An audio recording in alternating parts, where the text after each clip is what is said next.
Yo, what's good? Big Z here, and today I'm going to teach you guys about lead layering with this track that I made right here.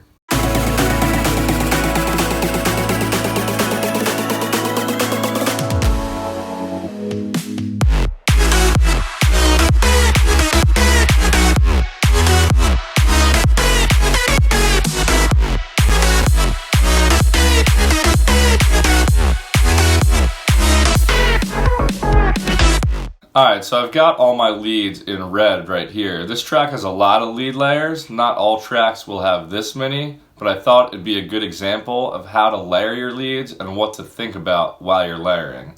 So here's what all the leads sound like for that track by themselves.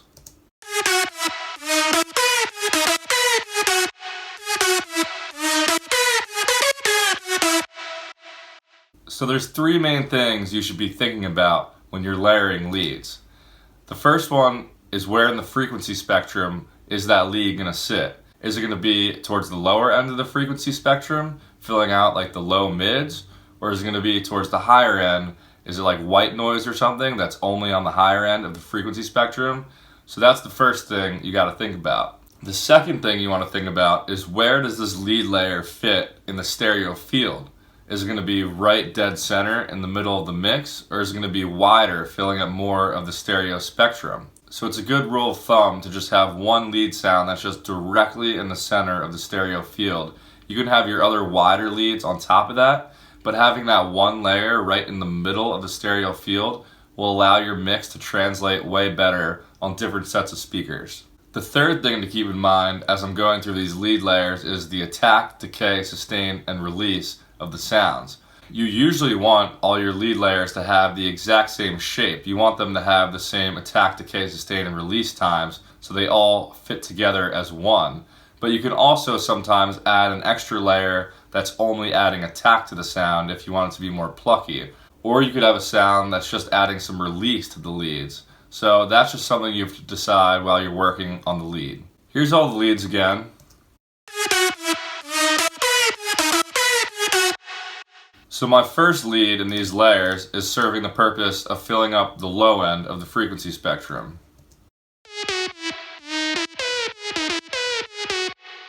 And as you can see with this EQ, I've cut out most of the high end just so it's in this low and mid range, and that's all I want it to be in. And you'll also notice that in Serum, with the sound I made, there's only one voice of unison. Usually you want this layer that's in the low mid range, that's adding a lot of the low end to the lead, just to be right in the middle of the stereo field. So that's what I'm doing by making this just one voice of unison. There's no stereo widening on this sound at all.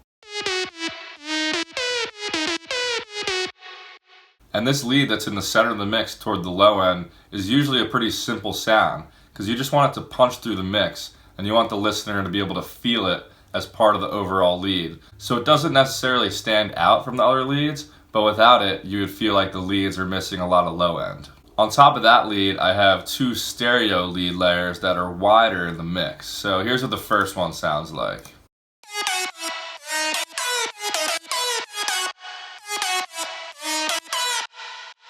So in this one in Serum, I made sure to have 7 voices of unison and some detune to widen up the sound. And you can widen it up further by adding some dimension expander on there too.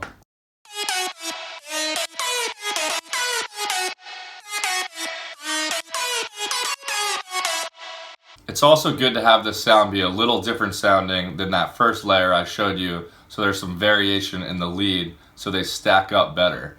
So this one is a saw wave, but I made it different from the first lead by adding this sync feature here.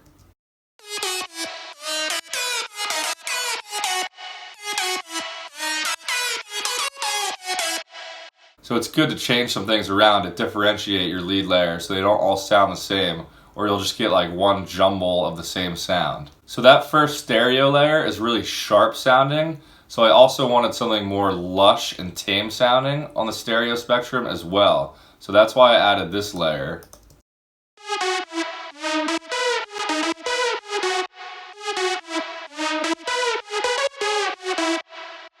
So this sound is just a saw wave as well, except I'm heavily detuning this one, so it differentiates from the other leads. So because it's heavily detuned, it also sounds really wide in the stereo field. I'm also EQing this one to make some room for the white noise and really high-end leads I'll add later on. So the 3 layers I just showed you are like the core of my lead. Here's what they sound like together. But now what I really want to be thinking about is using the entire frequency spectrum, so using like a higher sounding lead and some white noise, and I also want to be thinking about adding some more attack to the sound. So that's what I'm going to be doing with the next 3 layers. So this next layer is an octave up, and it's really just the high end of the frequency spectrum.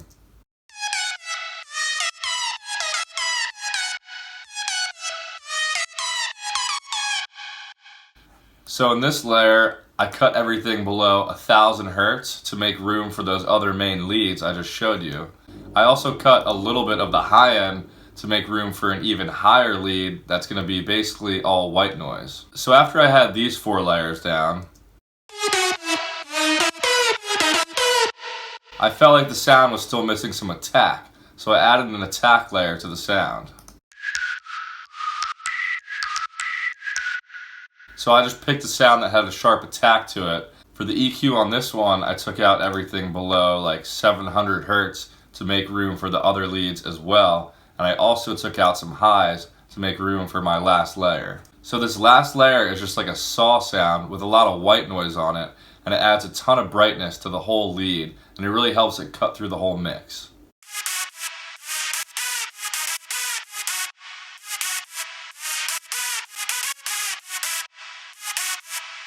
And you can see how I'm cutting everything below 1000 hertz on this lead as well. So again, the first 3 leads I showed you are like the main leads.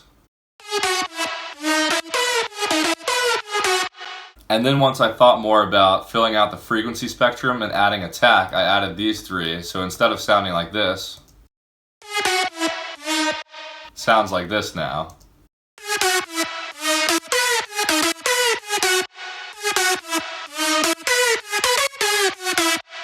And after I have all my lead sounds together, I always send them all to the exact same reverb, and I send them all to the same lead bus where I compress them and saturate them together. So that also helps a lot with making them sound like one big lead instead of 6 different layers. So usually for compressing my leads together, I just use OTT and some tape saturation. So here's without the OTT and tape saturation. And here's with it.